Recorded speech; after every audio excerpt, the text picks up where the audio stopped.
Hi, Candice, and welcome to the show, The Changemakers. Hi, Neeta. Thank you so much for having me. Great. Now, before we start, I first would like to actually thank you for joining me on this show and taking the courage to come here and share your story with the world. So, tell me something about yourself, Candice. Give me a small introduction about yourself. Okay, well, I am a mother and wife. I spent most of my adult career, which is probably about 22 years, working in hospitality. And yeah, COVID pretty much decimated that and ruined my career dreams. And I had to take on a whole new life. And I suppose on the one hand, you can say it was a big eye opener, but on the other hand, it's probably been the best thing that ever happened to me.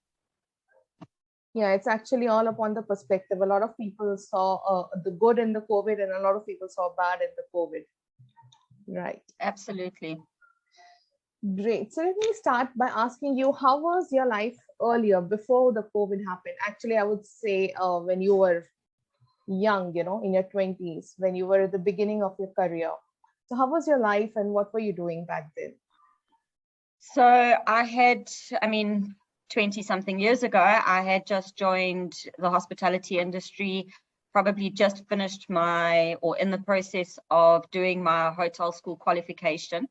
And I can remember how everyone would talk about, there were certain things that people would say, things like, there's no time to rest, sleep when you're dead, you can't have relationships, your night becomes your day, you must be committed to working 24 hours a day. So when I did an apprenticeship program, so I was employed by a hotel for 3 years. And that was my grooming, was that I had to dedicate my life to this career that I had chosen. And every decision that I was going to make consequently about life was going to I would first have to consider my career. So for many years, I never spent Christmas or New Year's.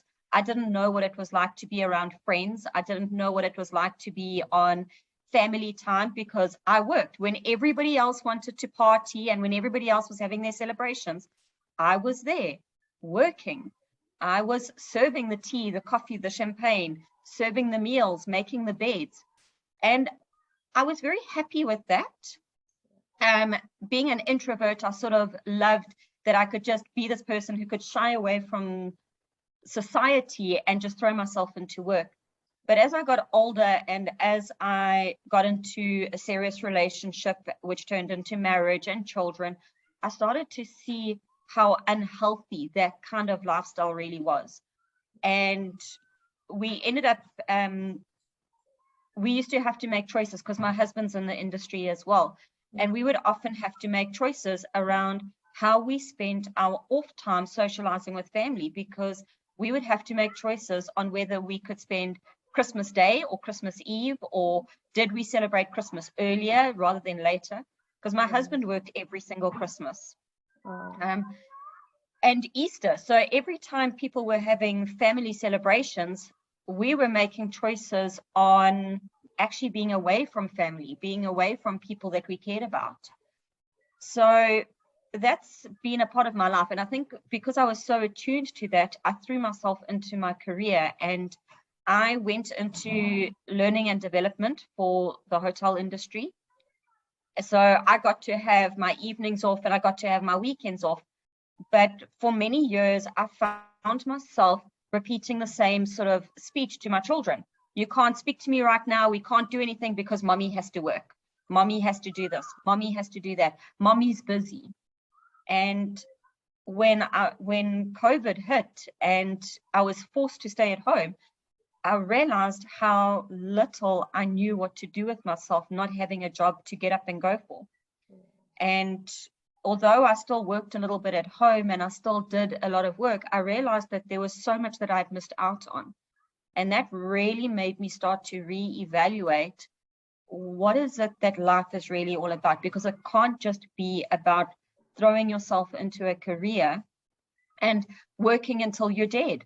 Right. I mean, we have to enjoy life. And I started to really reevaluate how my career was influencing me as a person, and was influencing the choices that I was making.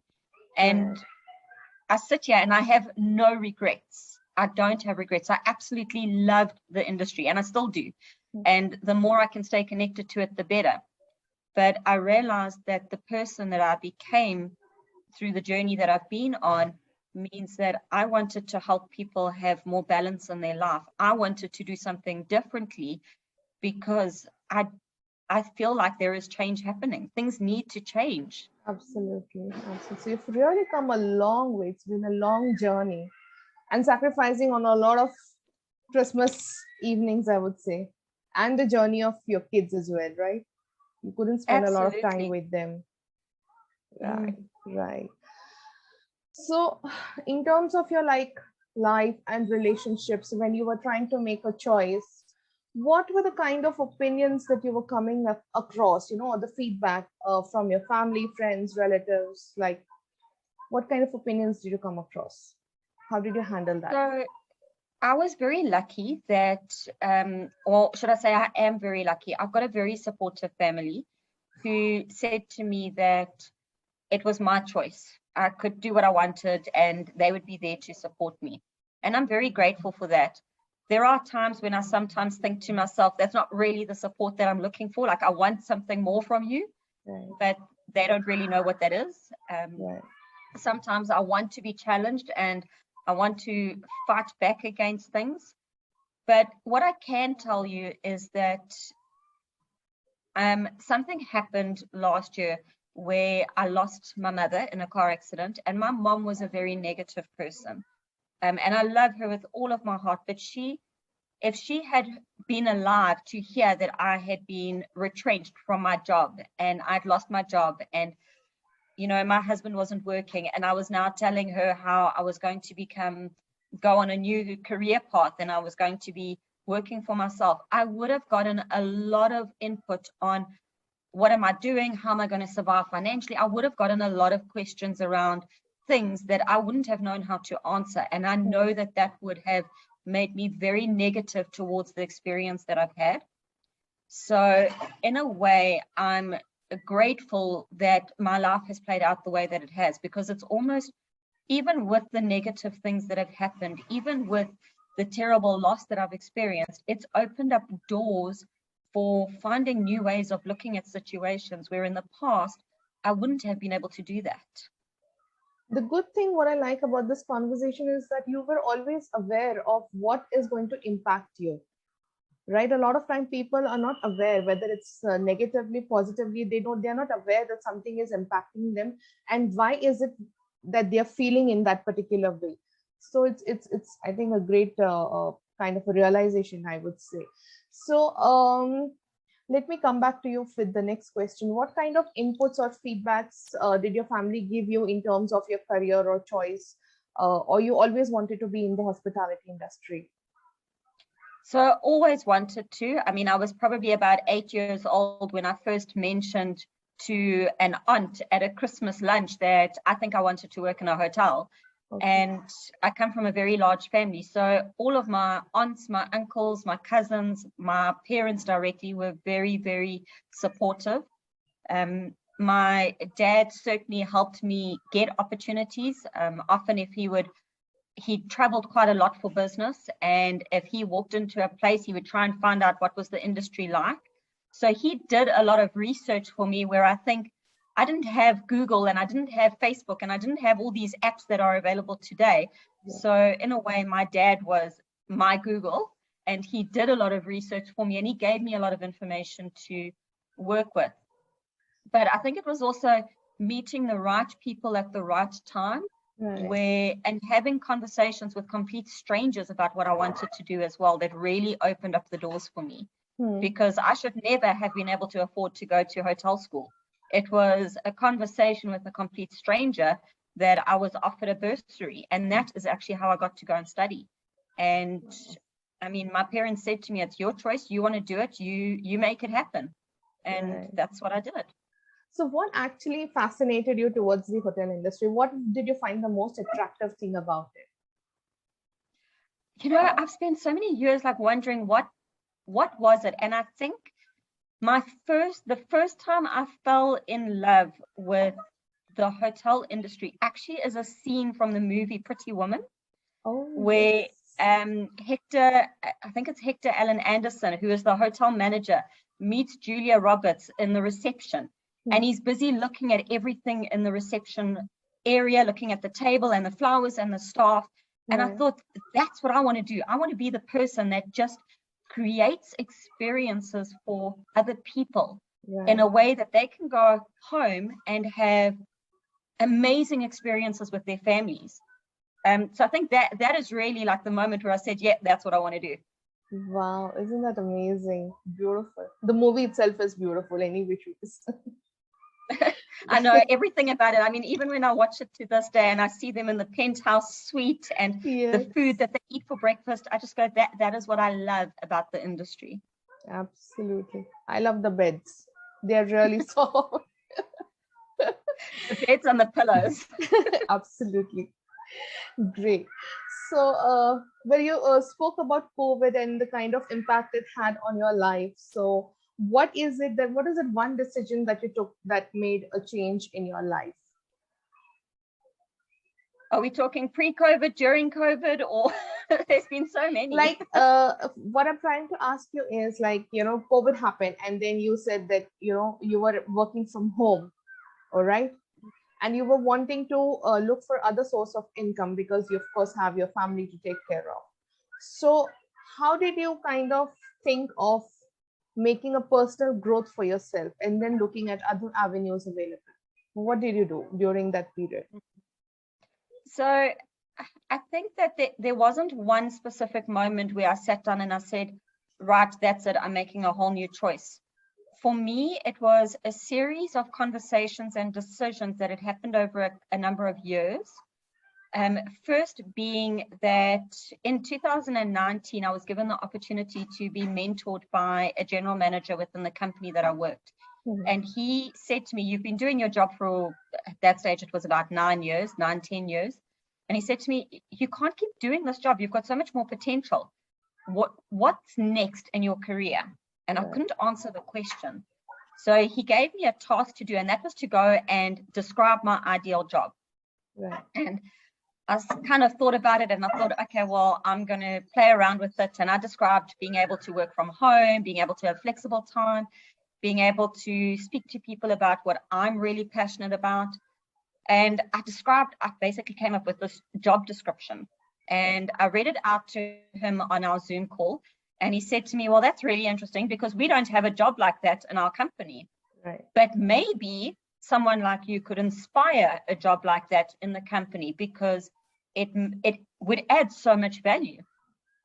And you know how we always say Big Brother's watching, and you can talk about something to someone and all of a sudden your Facebook explodes with articles and posts. And that's kind of what happened. Was I started to see more and more information around coaching and certainly around mental health and people finding their purpose.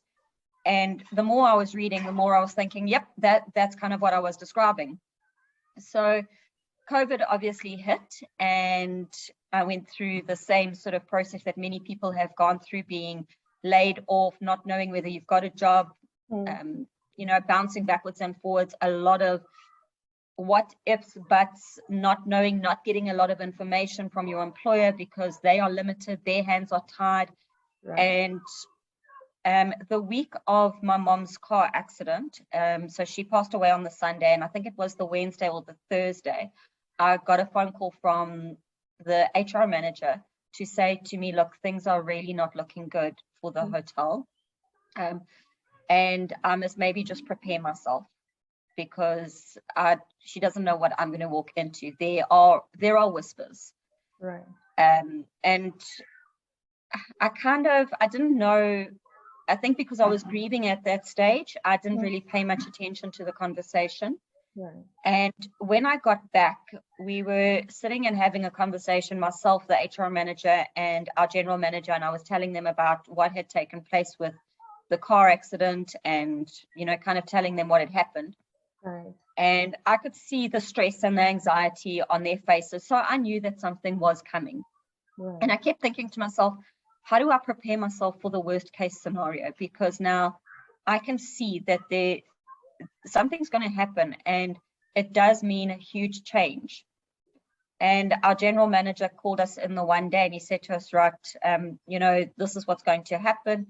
We're going to be looking at retrenchments. Unfortunately, there is nothing that we can do to save the business at the moment. There are things going on, but this is what's going to have to take place. And I sat there and this word appeared in my head, reinvent.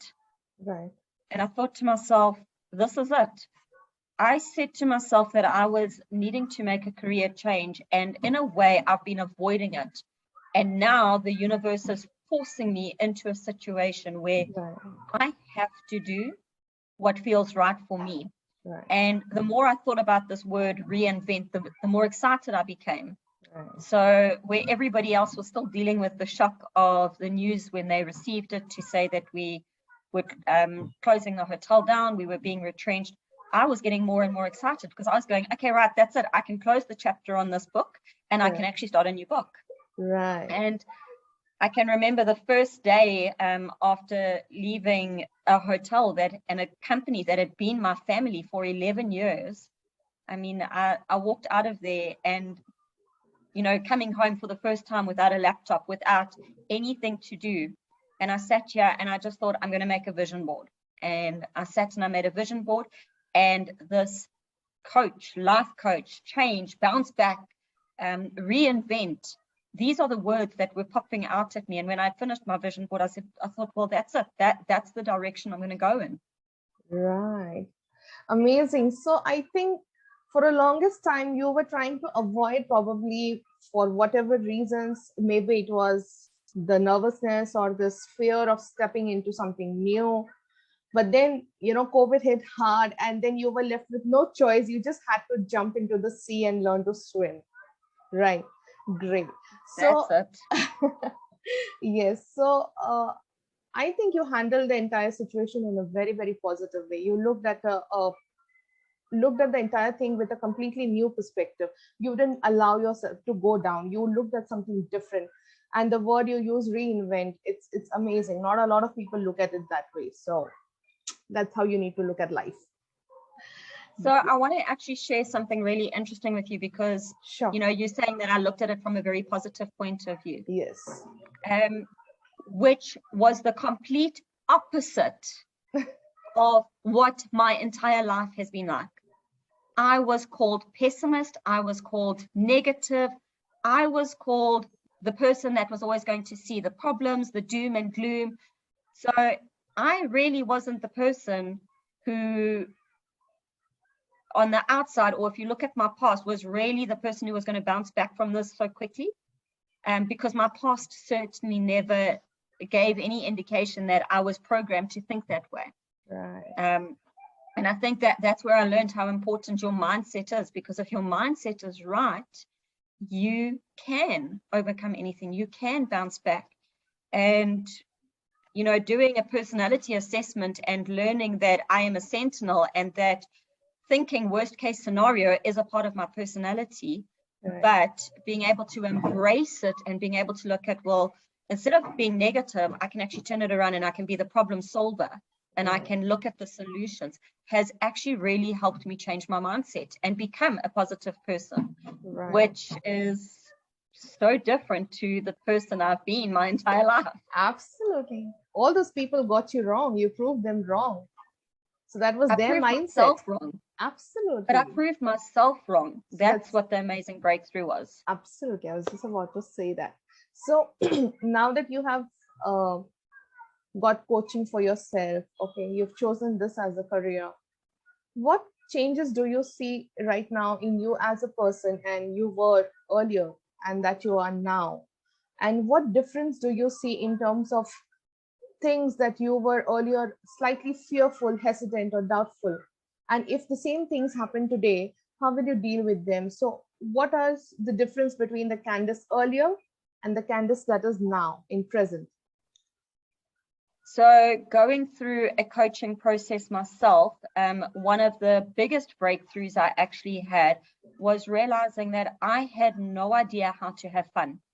I was so career driven, so career focused.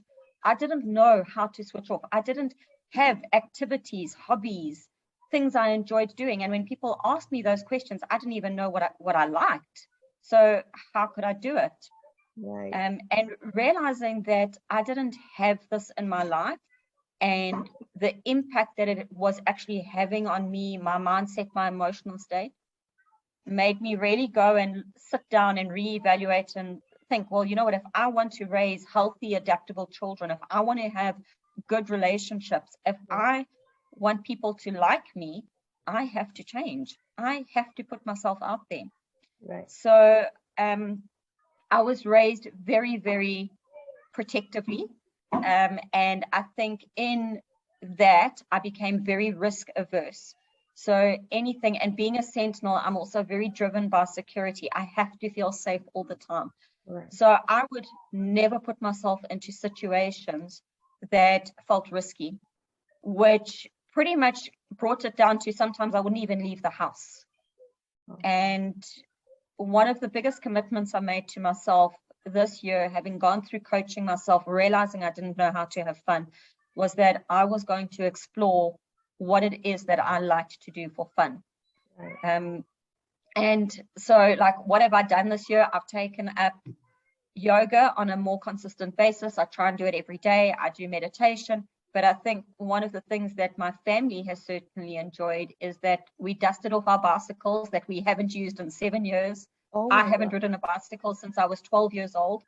I've had this bicycle standing in my house gathering dust. We dusted it off and we went for a 10-kilometer bike ride last week, and we all had so much fun. We went again today, and I'm so excited because we are planning the next one and the next one, because we've realized that as a family, we have this resource available to us. We all enjoy doing it, and it allows us to spend time together as a family, but it allows us time to also switch off.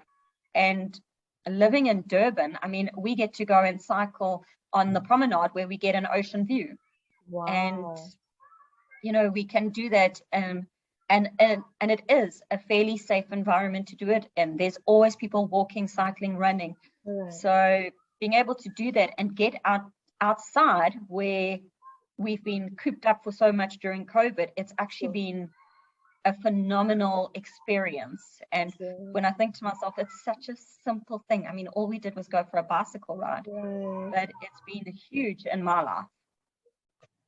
Such simple joys, you know, and we tend to overlook at them. I mean, such a simple thing like cycling. And when you were sharing your journey about it, you were like sparkling. Your face was like glowing with happiness, because I think it's like you said, you know, when you were 12 years old and you're doing it now, it's like a huge gap.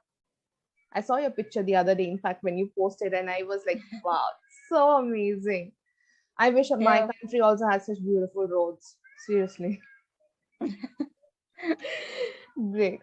Right. So now what I would like to know from you is, you have realized how coaching has helped you in terms of realizing a lot of things that you were not able to do earlier, and you're able to do it now. Simple joys of life that you kind of overlooked because of your work pressure and everything else.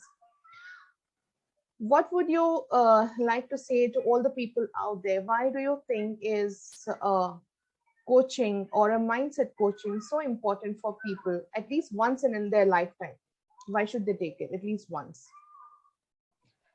So I think we are so conditioned by our society, our upbringing, our schooling, everything that we are influenced by.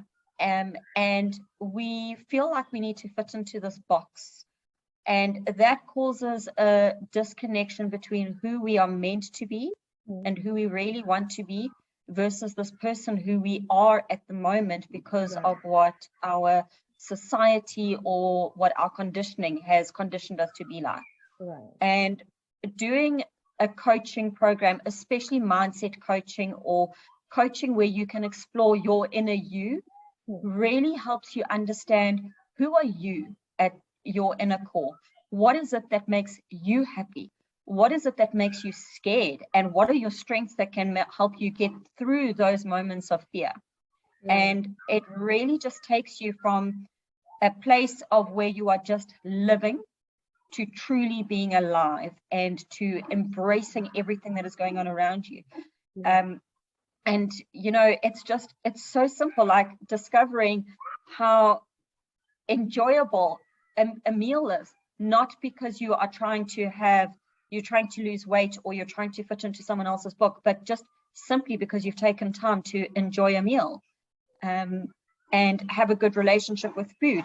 Going from finding fault with your partner on every little thing that they do to truly feeling grateful for all the things that they do for you and building stronger relationships with them, to having a healthy relationship with yourself in terms of your spiritual beliefs and where it is that you want to go in your spiritual life, because I think that is so important. If you do not have a spiritual connection to a higher power, you are going to feel lost.